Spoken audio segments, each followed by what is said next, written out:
ضيفان عسى الدين ما ينقطع علينا مكلمنا ولا نقص بالجيد ولا بحث بالنقصان عالمات كلهم في نصيب يعلم. سلام. بسم الله الرحمن الرحيم.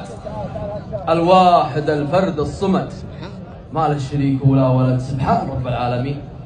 سبحانه همسينا وغشا شوب العصر بارد عشاء والحمد لله فيما يشاء وياها نعبد واستعين. لا حولي ولا قدرتي من دون فاطر فطرتي يلا اتعوض حسرتي بما مضى لي من سنين. ابدا وصلى الله على خاتم نبي المرسلة محمد الصادق ولا غير شفيع المسلمين.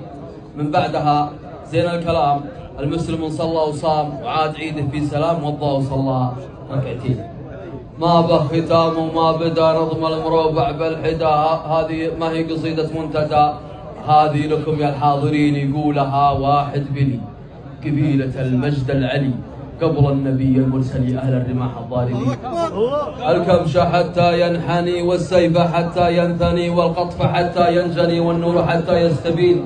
بشر بيثمن من أبوها المفتري ما بشروها أنا ببدر قاتلوه أو ينفرد للآسرين. هذا المجدر بن زياد من قوم فرسان الجهاد من قبل تبع قبل عاد السابقين قوم المعارك والعلم قبل الكتابة والقلم واقرأ بلي واقنع بلا من القاقضاع خاضعين.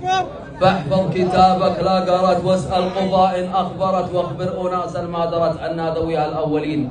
فرسان أول موقعة في بدر صدر المعمعة مع الرسول ومن معه ضد الطغاة الكافرين. يا معشر الأنصار يا أصحابه الأخيار يا ذات السلاسل داريا ولي بها جد ودين وعاص مع عمرو بن عاص وعاص صهر القوم عاص قبل البنادق والرصاص نحن الغزاة الفاتحين.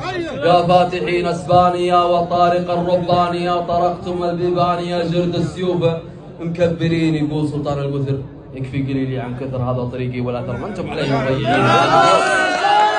جيت احوم بدير مشرح على اخبار وسير اضيع في وادي حير وارجع لكم في صفحتين. الصفحه الاولى حديث ارويه للعصر الحديث بسناد في كيف وحيث يسند عليها الراويين. والصفحه الاخرى اجلوض من جنب رمزه بهردوض اية عاد واخلوض حظ الرماد وحظ الطين كل المعاخل السعيد وانا مع هجس البسيط ما به جديد ان قلت عيد وبشرك ماني حزين.